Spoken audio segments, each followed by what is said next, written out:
you've been able to transition from being just a teacher at one point to really becoming this entrepreneur within the ESL industry. And ESL is huge, and it's really great to have examples like that. So, so if it's cool, we'll just jump right in. Perfect. We'll start out with all of the typical interview questions and just try to get that out of the way as much as possible at the beginning. Then we'll just dive into your journey as an entrepreneur. So sounds good. Yeah. At teachingrevolution.com, we help teachers become entrepreneurs, and it's really great that we have examples like you of how you can successfully transition from being a teacher to being an entrepreneur using modern technology and modern teaching methods. And so I guess the first question is, where are you from originally? And just give us some background about you. Sure. Let's see. I was born in Boston, Massachusetts, in the US. I basically grew up there through primary school, and then grew up through middle school and high school in St. Louis, Missouri, in the Midwest.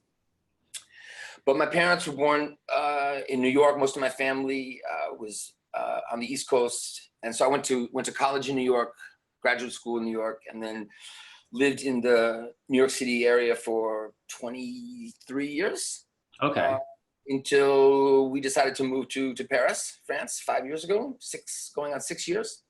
Wow. Do you speak French too? I'm sorry? You speak French too? I speak French, yeah. Awesome. Yeah, so in fact, my wife, we met in New York, and she's originally from Paris. So we visited over the years, but and thought about living here, but we really made the decision 5 years ago, and we were going to see how it went, and we're definitely going to stay here, at least for the foreseeable future. So Paris is a good place to live. It is. Yeah, I like it a lot. I think it's also good for our kids who are bilingual to have a more balanced. You know, English is everywhere, but in the States it was harder for them to get the French side of their culture. So in Europe, they're definitely getting a more balanced international experience. That makes sense. So, I wanted to ask you a question like, what's your favorite place? But then I decided to change it up. So my question is, where would you want to spend your last day on Earth? Ooh, my last day on Earth. Not who I'd want to stay with. This is purely about where, just the place. Yeah, because States, Paris. I'm sure you've been in a lot of places when you've been teaching. And yeah. So tell us a little bit about that too. Like, where have you been? Well, I like that question. I've never had that question. I'll just say, and come back to it if you want, on Martha's Vineyard, because I spent the summers there in Massachusetts. But yeah, I've been to a lot of countries. The number of countries I've been to for my work is 21 countries. Wow. So, because the main thing I do a few things, but the main thing I do is I travel to middle schools and high schools and do workshops and shows with kids, and also teacher training with teachers. And then I do a lot of stuff online also, but increasingly what I do online is to support what I do when I go out and do things in person, and less about monetizing online things I'm doing. Great. Yeah. So it's really like this hybrid kind of business, half online, half offline. It is, and I decided to make. I finally found the balance when I discovered that online, like really making it online. I'm sure people you work with, teachers you inspire and coach, find this to be true too. That it really takes a lot of work, time, and dedication to getting something online to really flow and get income. So I have colleagues that have been wonderfully successful at it, but they're not also going out to schools and doing things that they're really focused more on that. So the hybrid thing works, but not because I'm doing equally well in terms of income in both places. It's more that it works because I'm promoting what I do out there online, as opposed to have two different main sources of income as a teacher. I think that's pretty hard to do. I mean, most of the teachers I know that are really successful on YouTube, people like Jennifer ESL or Gabby Wallace and people like that, they've focused more more on the online work they do, and less about going out and training outside. Yeah, one-on-one or in person, right? Yeah. Yeah, and it's really a different, it's a different beast, right? The completely online business and the offline business, they're really different things, but still finding clients happens online almost exclusively now, right? Absolutely. So, I mean, I would say the last time I looked with sorry, I got a bit of a cough. No problem. But last time I checked, it was something like between 80 and 90% of the work I do in schools, the training I do comes through social media, that work that I'm doing, messaging through Facebook or Instagram or my website. Yeah. So yeah. And that's huge for you because you have a huge following. Thanks. Yeah. Well, I also just, my thing, what really drew me into using the internet as a way to reach people was that idea of reaching, not so much, high tech ways of doing things. It was more like all of a sudden, a kid in the desert in Tunisia could learn English from me through posts and through videos, and just having that opportunity to, people that are less privileged, as it were, geographically or financially, right, could have access to different types of teachers, and for me to be able to have students all over the world, it's just so rewarding. So cool, right? Especially someone like, I'm not sure how old you are, but I'm 33. And okay, I just turned 49 2 days ago. Okay. So like for me, I kind of grew up at the beginning of the internet, and so you were growing up like just before the internet, or for us, I feel like because the internet wasn't always there in our lives, it seems so cool that you can do that, right? And whereas people my kids' age, they take it for granted. That's something that they think might be interesting to hear me talk about, but it's not part of the experience. That big transition, that contrast, and right, all the opportunities it opened up. So what did you do before you became a teacher? Well, I started teaching 21 years ago. I've been teaching quite a while. But before that, I was in a doctoral program in psychology and education. I was really interested in the things I continue to be interested in. But at that point, I thought I was more interested in the academic, sort of the academy side of things, research and, university teaching and that sort of thing. And then I really, that wasn't for me. I really need to be out sort of in the world, working with people directly. And I was also a DJ, and I love music, and I was dabbling in the music business as well. But then the idea of just doing business, I didn't like that either. So that's why, when I started to teach, I tried other things. And the one thing that I missed was being involved in music. So bringing that into what I do was really important for me, because it was a way to have both. That's great. Yeah. And now you've been able to kind of bring together all that experience. Yeah. And, along the way, made lots of great mistakes that, helped me figure out. They were hard at the time, but, I've been following you too. And, you have very inspirational messages to people on Instagram that a lot of things really resonate with me from my experience, and, Thanks. Making mistakes, trying to do things again and again. And actually, that actually is also part of my approach with using practice, repetition, making mistakes, but having fun, staying dedicated as a language learner. That's huge in what I do and what you talk about. So. Definitely. So probably a lot of people have asked you about your irregular verbs rap song. Yeah. So let's talk about that right now. Sure. Here near the beginning, before we get too deep into this, so the people with short attention spans get what they came for. But also, can you kind of provide some background into like that transition, like when you decided to take the leap from teacher to entrepreneur? Like, did that happen on purpose? No. What happened was I wrote that song first, and I want to say that when people see that video, and that video has between 70 and 80 million views now, not in my networks, but people reposting it. Yeah. Better than me at getting reach on that video. But yeah, that was actually the first song that I wrote, and I wrote it not for us to do in the classroom. And that surprises a lot of people, because when they see the video, they're thinking, oh, you know, my classroom activities are all like, you know, the rapping teacher or something. But it's actually the opposite. It's, you know, sort of a flipped classroom idea of, you know, I put the song on a CD, and then I wrote some other songs. There were like 4 or 5 songs, and the students listened at home. This is before YouTube. And they came to class, oh, I know how to pronounce that now because I listened enough times. You know, I remember that word, or, you know, and that was the whole point, is that in the classroom, I was doing communicative language activities, you know, right. And the whole problem why I decided to make these songs is because you can't succeed at a communicative activity if you don't have the language in your head. You're looking in the book, you're looking at the board. It's not fun, it's too difficult. So the idea was, you know, music getting all that functional language, that target language in students' heads, so that it was there and they could succeed better in activities. So yeah, so I put that. Then what happened, just getting to your question, you know, it was a few years before YouTube, maybe 2 years.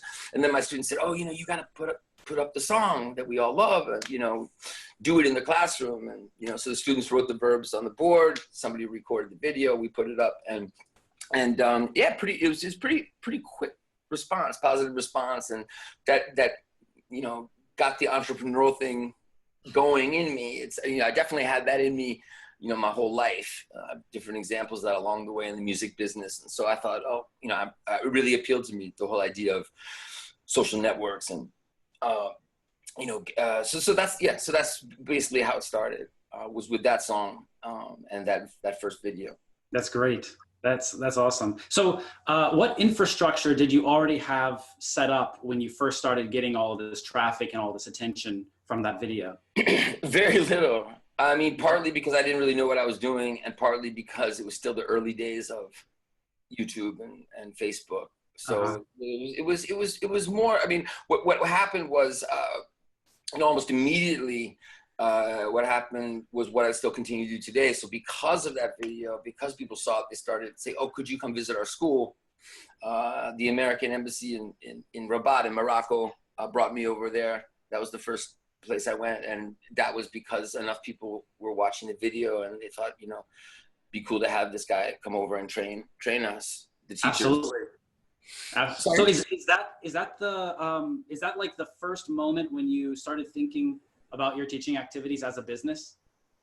Yes, absolutely. So that's, I mean, I guess, you know, I also, almost as soon as I wrote that song, I made the CD for the students, but they say, oh, my friend might want it. So I made a little, you know, lyrics book that went with it. I made my little logo. Oh, that's awesome. Really, you know, jazzed up by that. So I definitely had the entrepreneurial thing ready to bring into teaching. But as far as the infrastructure, I was doing it very much like, you know, you sell a record out of the back of your car or something, or on the street. I didn't have, you know, I had a very, you know, basic website. I wasn't trying to sell things through the site for years. And even today, like, I mean, I'm still waiting for the right moment where I'm working with the right people to actually get that going enough. And like I said, it's because for me to really do that and also do all the work I'm doing in schools, it's pretty tough. And I made a few mistakes along the way. Working with people didn't work out, who were saying they could help me monetize my stuff and get it out. But yeah, fortunately, I've got enough work outside, and I think when the moment's right. I have an online course, for example, that people really like, but I don't put in the time to really market it and things like that. But I'm hoping to do more of that in the future. It's gonna happen soon, right? Soon you'll be. So we'll have another talk in a year, and it'll be. Yeah, maybe, yeah. I think so. I mean, you know, what I mentioned before. I think this is really, really important for your followers. You know, I mentioned before the people I know who've become very successful teaching entrepreneurs, teacherpreneurs, or whatever, they're dedicated to, you know, they love the online experience and connecting with students that way and broadening their networks, and I like that too. But what I lack that they have in most cases, I'm not as interested in the marketing side. Right. And I don't have a passion for it. I recognize the importance of it. My God, you know, it's more that I think if you're a teacher, an entrepreneur, and you really get into looking at insights on YouTube and looking at analytics and thinking about the market. If that's not just something that you should do, but it's something that actually you get excited about, that's amazing. That combination, a really good teacher and a good marketing brain like that together. And yeah, that side of it I don't really have so much. And but you can then work with somebody else who does have that. So I've seen partners, and that's sort of what I've been trying to do. And yeah, I hope in a year come back and awesome. That's good. Yeah, awesome. Well, we'll have to talk after this about the marketing stuff. But okay, cool. But so my next question is, how much did your business really grow from the popularity of this one viral video? Yeah, I mean it. I put some other songs out too, and they didn't do as well, but they still did well. How much did it grow in terms of? I mean like how much?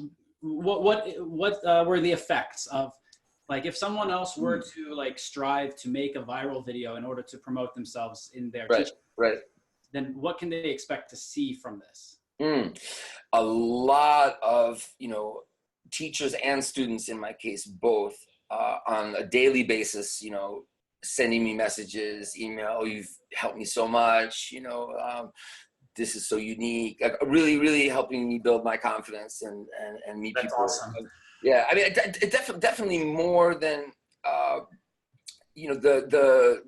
the income, like financial income from it. Again, I'm just gonna keep returning to the same thing. I feel like I haven't exploited it enough. So I think I'm very long on admiration from my peers and from students, and it's along the way. People have said, and I really believe it now, that in a case like mine, the most important thing is probably just building my name, my recognition, trust, a brand, basically. It's like, the whole philosophy of a brand above all else, I think that you're doing a good job with that so far. I mean, Thank you. Well, that's just as simple and as complicated as being true to yourself. I mean, it's simple in the fact that I think we all want to be true to ourselves. We all have the capacity to be true to ourselves, but it's hard not to get caught up and distracted by what you think you should be doing, or people tell you, so that's also pretty complicated, I think. But it is, I think, about being true to yourself. I think that's a really good insight. And yeah, definitely. So, okay, my next question then is, what do you wish you would have done differently before going viral? I wish that especially with YouTube, that I'd really put more, again, this goes back to I'm not as interested in this side, but putting more thought into how to promote myself, how the algorithms work, how so while I'm busy developing personal relationships with people through technology and the media, I wasn't, and I continue still not to really study like you're saying, the infrastructure, the real, just for any business, obviously you can't ignore those things. So but again, I feel like by doing it the way I did, I was able to accomplish so much more as a teacher, entrepreneur, going out into schools. Yeah, and really getting your hands into really teaching.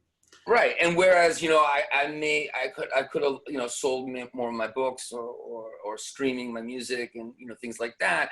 The fact that I wasn't out there pushing that to people meant it was more like I didn't have to sell, and I didn't really want to. It was also I'm walking a fine line, and I know teachers know this. They're always walking that fine line. That's why I have so much admiration for the teachers who are really have the genius on the teaching side and the marketing side, because nobody wants to feel in education like someone's just trying to make money off them and pushing them to buy something. And I think it's really tough.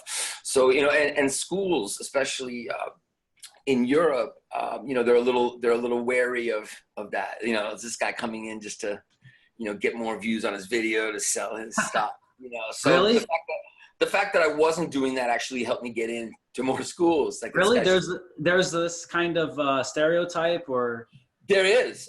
There absolutely is. You know, it's funny because I feel like being from the U.S., you know, it's really two extremes. I think in the U.S. it's too much sometimes. You know, I don't like the idea of, you know, Coca-Cola ads in the bathroom at a high school. You know, France could not be more different, and Spain and Italy and Greece, where, you know, in my experience, it's like they're more like they're sort of scared of the private enterprise thing, but that's also too extreme. It means people, a lot of times it's very difficult, you know, to get accepted if you're not establishment, if you're not the, you know, in the academy, if you're not status quo, part of the ministry. Yeah, so I think it's too extreme in both cases. Yeah, absolutely. Okay, so I just have a couple more questions. I promise we'll wrap it up soon. I'm in no hurry, man. I love talking to you, man. That's great. Okay, cool. Well, then my next question is, have you ever used, or do you ever use, paid advertising? So that's a great example of, you know, where I have not done enough. So the quick answer is essentially no. Like I experimented just a little bit to see what it was like, but I never, you know, because what I learned was that it can be very effective. It can be, it can be amazing, but you really have to study. You have to, you know, it's not like you just, you know, pay the money and then all of a sudden, you know, it's like anything else. It takes work, you know. It's another investment. Yeah, if you want your YouTube channel to really take off, it's not just about the content. It's about, you know, what you're doing every day. Like you wake up, YouTube's a job. It's part, you know, you schedule yourself, and you know, it's not just something casual at all. So, you know, I was afraid that if I did paid advertising without really knowing what I was doing, because I didn't, that I might suffer from a loss of organic reach, because I couldn't, if I wasn't going to do paid advertising, I learned this from watching some colleagues, if I wasn't going to really know what I was doing with paid advertising, if I just did it and stopped, it might be harder to focus, to figure out what was happening algorithmically with my stuff out there. So yes, I partnered up with somebody. We've since had a falling out. I'm talking about working with someone else now, who was, you know, excited to be the digital marketing guy for me, and to use paid Facebook ads and then getting into Instagram, and he's a great guy, had a lot of good ideas, but in the end it just didn't work out. So, you know, I am envious of the teachers who have both, you know, who can do both, but I think it's a rare thing. And I want to tell teachers out there that, you know, you shouldn't have to have both. I mean, it'd be great if you are, but if you're a very, very talented teacher, and you don't have the time, or it's difficult to do the entrepreneurial things, you know, consider working with other people. You know what I mean? It's like the whole idea that you have to do everything by yourself. I think we're learning that it kills people.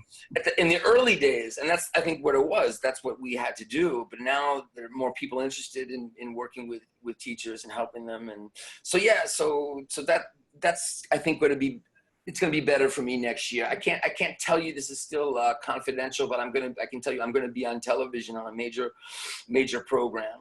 That's awesome. Next year, yeah.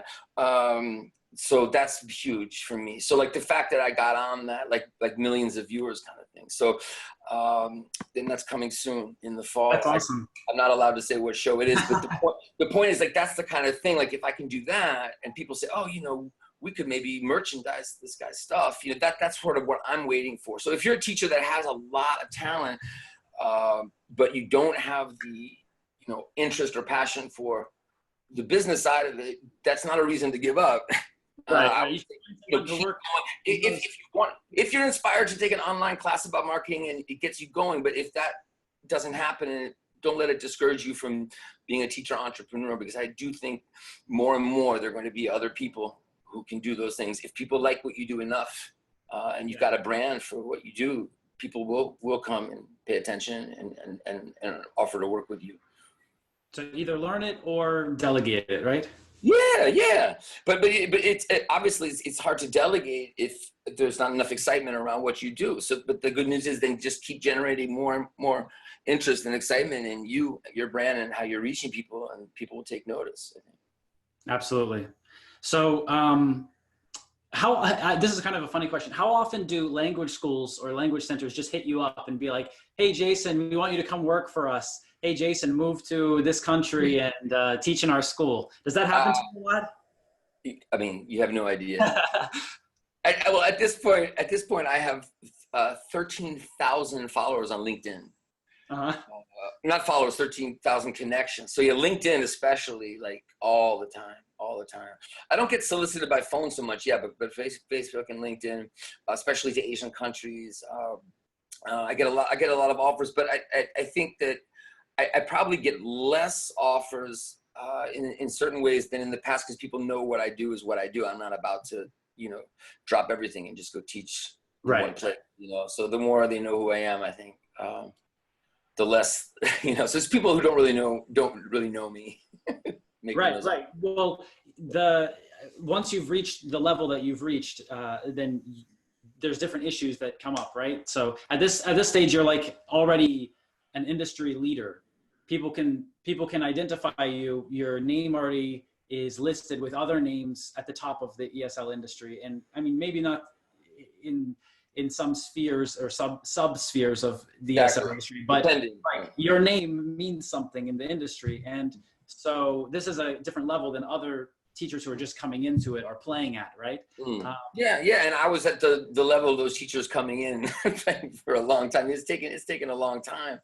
I mean, for me, what's really important, I love how you mentioned those spheres, is that like, without mentioning names, some of those teacher entrepreneurs that have done really well in ESL, are not accepted by the people in, the PhD programs, the academies, the journals, and sometimes unfairly and sometimes not so unfairly, perhaps justly, because there are some people who are, longer on the marketing and shorter on the second language acquisition knowledge, and some of the stuff they put out there is right.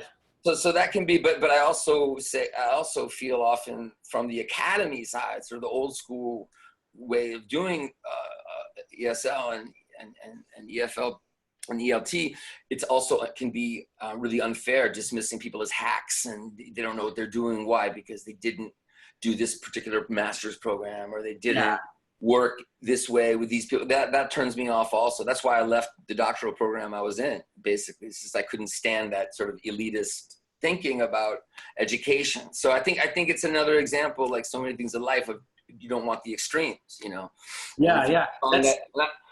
I'm trying to be in that middle ground, like with Innovative Teachers of English, this big group that I'm the head admin of. Like I'm trying to keep it friendly for both, and you'll see people post there that are, strictly in the academy side, and you see people post there that are more just experimenting with stuff. And sometimes you see arguments, and you see those things come out, where I think, and that's good, I think, to have a place where, the old school is meeting the new school as far as how we're getting English language teaching out there. I think that's a really important thing. But I personally, I want to be able to, go to a TESOL or a TEFL conference and know people and feel good, but then also leave that world and be comfortable outside of it. I definitely don't like the idea of, having to adhere to a certain type of educational approach, But you've been revolutionary by doing it a different way, going about a different way. And, I'm not sure, like you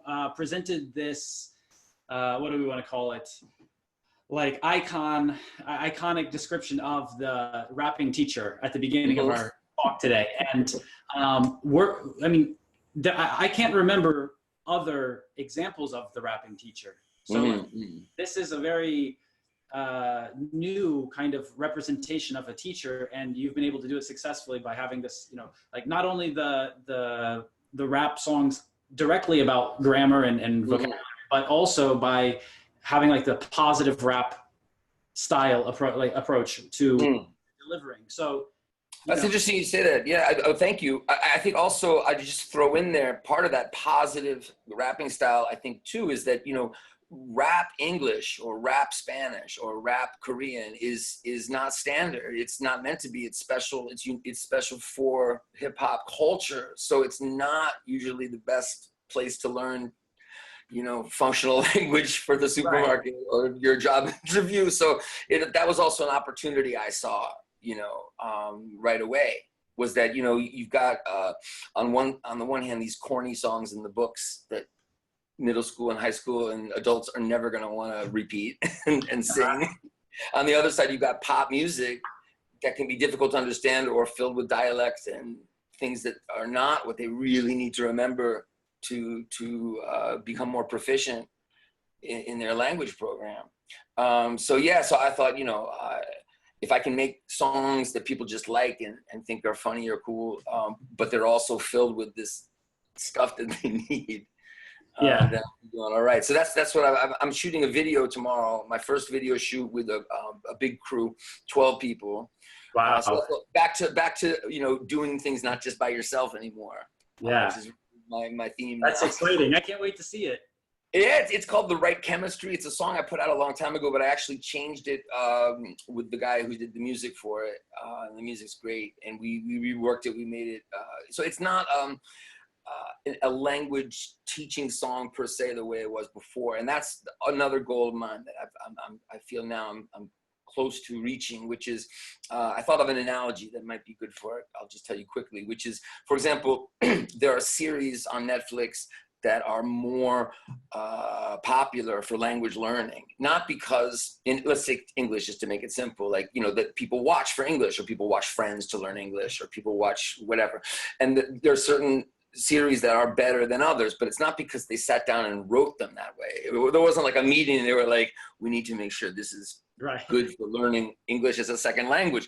So that's what I want to do now. Like this song, Right Chemistry, it's a pop song, it's a rap song, it's a song for the first time. It's not, it doesn't have a gimmick about it that you know, you would not have, when you hear it, you wouldn't think that's a song to learn English. However, the level of English, the way I wrote it, it's going to be much, much easier to learn English with that song than it would be from another song. So that's awesome. What I'm trying to do now. Yeah. That's great. Okay. So who else do you think in the ESL community is on your level? Like, who do you admire? Who do you respect? I know you didn't want to say names before, but I can say names now. I'm happy to. Yeah, and we like to focus on the positive. So, you know, who do you admire? Who do you respect? Okay. Well, one of those people, the person I admire most with the skills, the technique, and the marketing is Jack Askew, a friend of mine, and I'm sure you know who Jack is with Fluency. So he's one of them. Definitely Simple English Videos, 𝗙𝗵𝗹𝗲𝗲. I've been friends with her for a long time. I think what she does is amazing. Rachel from Rachel English, Rachel Smith, she and I go back a ways too. Jennifer from Jennifer ESL, I still admire. Let's see. There really are a lot of people. What if we focus more on like the just teaching side, like or in the academic kind of area, you know? If we're talking about still Scott Thornbury is a huge mentor. Yeah, all of the all the lexical guys, and anybody that does, you know, everything I do is really based on the lexical approach. So so Hugh, who else? Still Stephen Krashen, who's not a friend, but he's a contact, and you know who he is. So yeah, he's still a major mentor to me.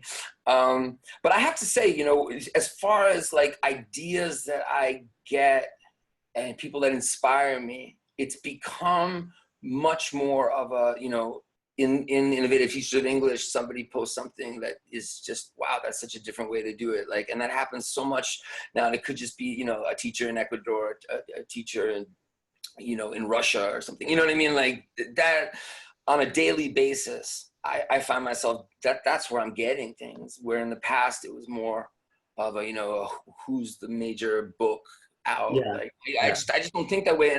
And I might actually be missing out on some things because I'm not really looking in those directions. I'm really getting these like bite-sized things just all the time. I like that, you know, just all the quickly circulating ideas, and then the conversation threads that and the links people put in, and you know, that's definitely where I'm at. Awesome. Okay, so this is the last question that I have for you. What would you say to teachers who are thinking about starting their own independent teaching business, but are hesitant to take the first steps?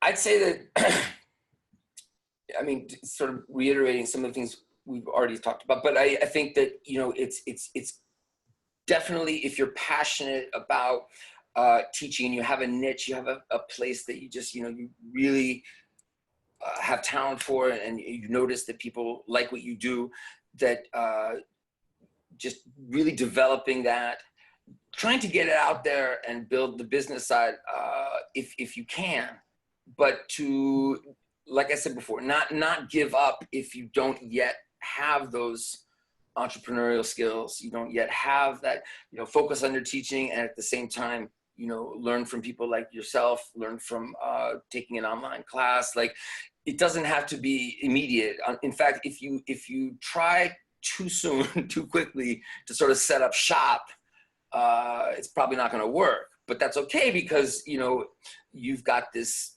passion for teaching that you need to hone and continue to do. And even in my case, even if you don't really get that, you know, selling side developed, you can still find success if enough people like what you do, and you're you know, benefiting enough students and teachers out there. And if you don't have that, then you're probably not interested in the idea in the first place. And that's interesting too, because I think teachers in the more establishment side of things can become teachers and they're terrible. They have no passion. They're just trying to get a job, and this can be deadly. I mean, I think this is a wonderful thing now. I think, you know, why would you ever try to do this unless you love teaching? So this is a good thing for people, you know, and for you and them. So, you know, keep developing that side of who you are, and along the way, I think you can learn the skills to make it happen online. Awesome. Your message is always so positive. You know, every answer is so positive. Everything you're doing is so positive, and it's so great to have you as an example of what people can do with teaching. So thank you so much. Well, please tell, you know, of course, it'd be great if people go check out my materials, but please also tell your viewers, you know, share my email address if they have questions. And, you know, I really enjoy, you know, one thing about not having a classroom to manage and no faculty meetings and none of those things is I have a time to respond directly to people. And so for everyone watching, you can find all the links to Fluency MC's current pages under in the description under this video. You know, wherever it's posted, you'll find it there. Otherwise, you can come and see it posted on teaching-revolution.com.